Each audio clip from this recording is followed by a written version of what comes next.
Šonedēļ mēs apspriežam tēmu Mommy Makeover. Pie mums ciemojas plastikas ķirurgs Ansis Ģīlis.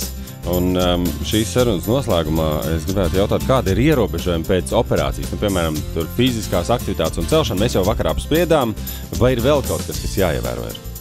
Pirmais mēnesis pēc operācijas ir miera periods, kā runājām, tad bez lielām fiziskām slodzēm nodarbinot muskuļus, kas ir šajā te operācijas laukā ietilpstoši.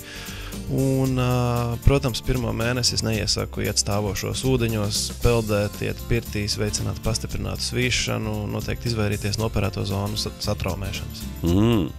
Vai šī operācija ietekmē spēju barot bērnu ar krūti vai, piemēram, nākotnē dzemdēt bērnus? Ja jau viss ir sakopts un izdarīts. Kā ir ar tādiem plāniem? Lielākā daļa operācijas tehniku nekādā veidā to neietekmē. Protams, ja ir ļoti liels apjoma krūšu pacelšanas operācijas, tad krūts zīdīšana var būt apgrūtināta.